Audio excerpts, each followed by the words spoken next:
G'day everybody, it's the Christian Footballer back here with our second video of Series 2, Week as a Pro. Today I'm going to be focusing on speed and agility with the ball, and I'm also going to do a crossing session in the afternoon. So that's the plan for today. Now I'm just going to head out into the kitchen and make some breakfast.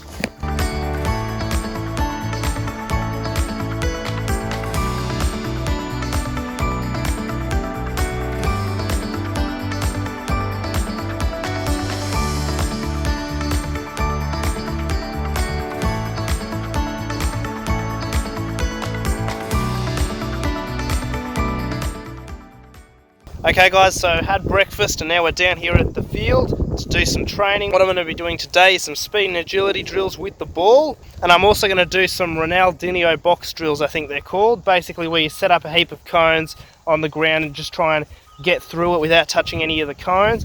I'll be doing 2 of those. One will have the cones spread out quite a bit so that I have time to accelerate and decelerate and use more skill moves and stuff. A bit more like the way I'd actually approach beating somebody in a game. And then one a bit tighter where it's more reactive and just trying to get through without touching the cones. That's what I'm going to be doing now. I'm going to do a warm-up and I'm going to set up the first speed and agility drill. Alright guys, so like I said, I start up with a quick warm-up just to get all the blood running to those muscles and get them through that full range of motion, so I'm not risking injury or overstretching the muscles during the training session.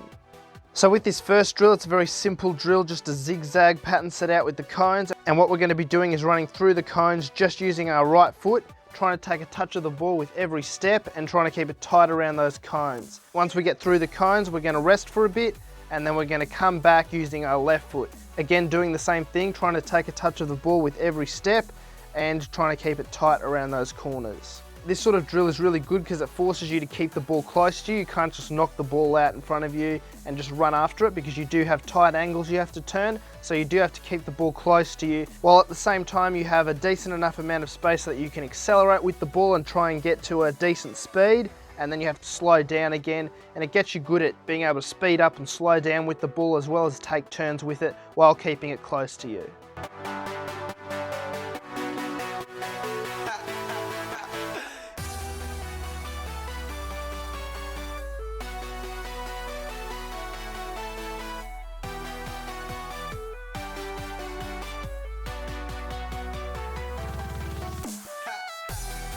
So with this next drill guys, we've got this square shape set out with the cones with a smaller square in the middle. We're going to start in the middle with the ball and then we're going to run to the first gate and then we're going to run through all the other gates. You can do this in any order you want. I've chosen to just go around the square, so I go once with my right foot going around the whole square just using my right foot. Again, trying to take a touch of the ball with every step and keeping it close around those corners. And then once I've done that, I'm going to do the same thing again except using my left foot and going in the opposite direction around the square. Again, with this drill, I'll be running through it 3 times with my right foot and 3 times with my left foot.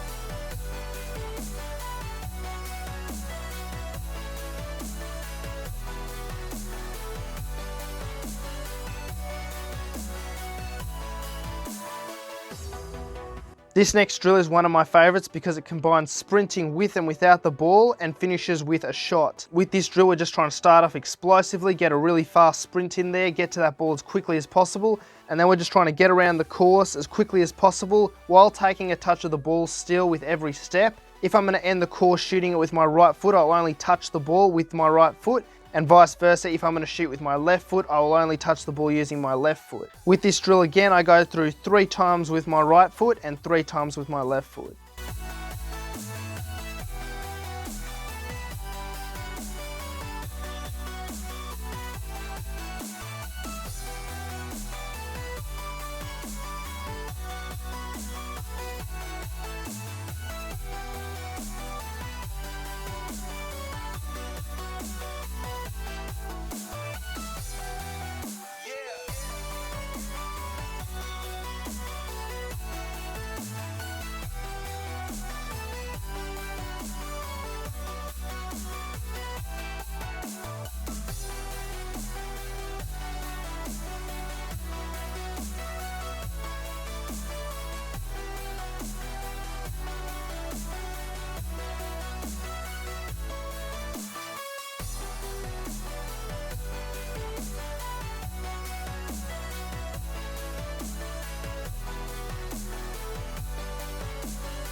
After finishing those speed and agility drills, I move into a variation of the Ronaldinho box. This is a very spread apart version of that drill. The cones are fairly spaced apart, giving me a bit of time to accelerate and decelerate and use some skill moves in there as well. And I ran through this one about 5 times.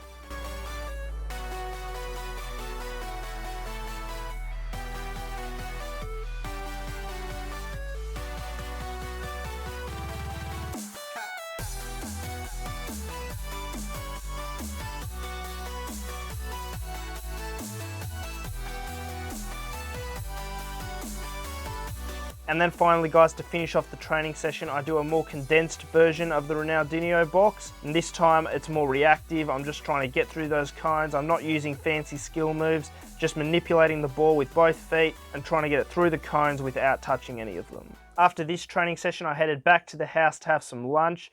I had a wholemeal tortilla wrap with some chicken, beans and avocado. Okay guys, so I'm back down here at the Oval to do a crossing session.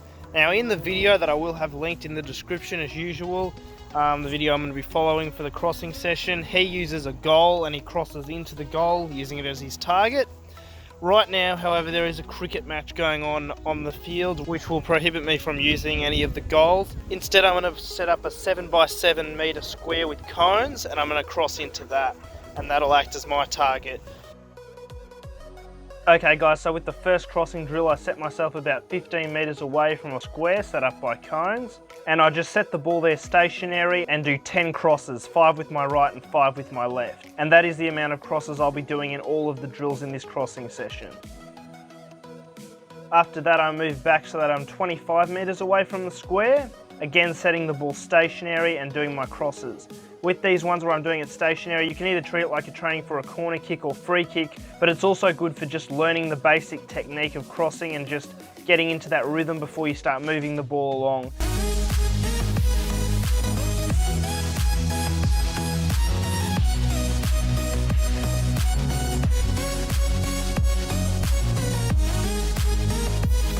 After that guys, I'm now warmed up to the technique and ready to hit some moving balls, so I just roll the ball out in front of me, nothing too fast but just providing a bit of movement on that ball and hitting it while it's in motion.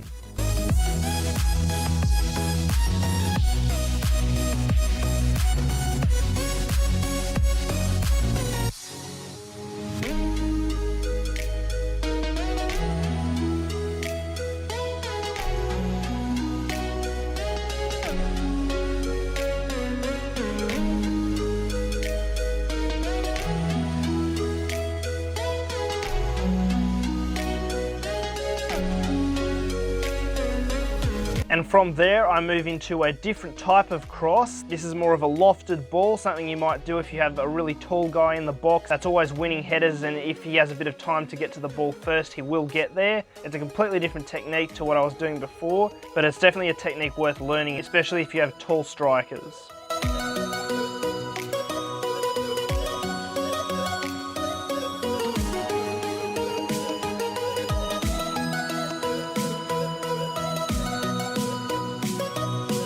And then finally guys, I move into the last stage where I set up a few cones to act as a defender. I beat the defender with a step over and set myself up for the cross. This is like where it all comes together, putting the technique together with the run and the skill move, putting all those pieces together and doing it in one smooth motion.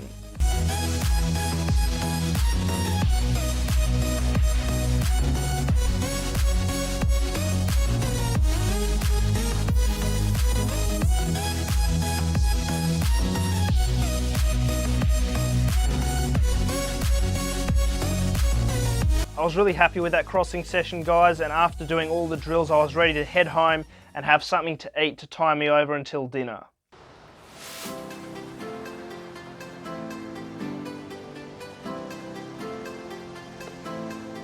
Okay guys, I'm at the beach here now and I'm just going to talk a little bit about diving. Now it's common belief that diving is a bad thing, it's deceptive, it's cheating. But the idea I'm going to explore is that diving is actually a tactical element of the game that has to be used for the game to function properly, but it also needs to be used without being deceitful or cheating with it.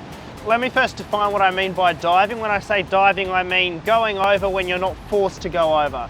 So if you get pushed to the ground and you just fall to the ground because you have no other option, it's just what happens, then that's not diving.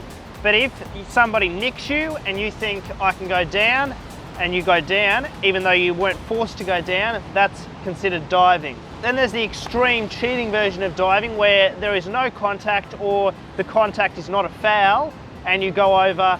That sort of dive would be cheating. I'm going to be talking about when you get nicked or when you get slowed up or prohibited from performing a task that you need to perform in order to get a goal or get a pass off or something like that. Say you're in a tight situation in the center of the park, there's a couple of guys on you and you take a touch out and one of the guys nicks your leg, causing you to sort of do a bit of a fumble before going forward. That little bit of time means that another player from the opposition can come in and take the ball. Now you could play like that and try and stay on your feet, but that's not playing it smart. They have actually fouled you. They have gotten you, not the ball. So if you go over on purpose now, it's actually fine because you have been fouled. And this is just being smart with it. The problem is if you do not dive in these situations, the other team can get away with kicking at your legs and performing fouls that aren't quite enough to knock you over, but will stop you from getting to the ball and playing football properly. So there's something for you guys to think about next time you go into a game, is that sometimes you have to use diving in order to keep the other team in check, stop them from fouling you guys and just getting away with it. Again, like I said, don't use this to cheat, but this is something that has to be used sometimes in certain situations where it's just being smart with it and being able to determine whether you've been fouled and if you have, whether to go down or not. If you can't get to the ball in time and you're going to lose possession, it's probably best to go over. Anyway guys, that's going to be it for this segment. I think this one's probably going to be the most controversial of all the segments of the week, but I wanted to address it.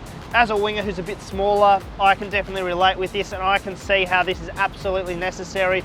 Otherwise, teams can take advantage of you and you can end up playing a really messy game that isn't proper football. And with all that said, let's get back into the video. So for dinner guys, I made myself some brown rice with chicken breast, mushrooms, olives and red zucchini.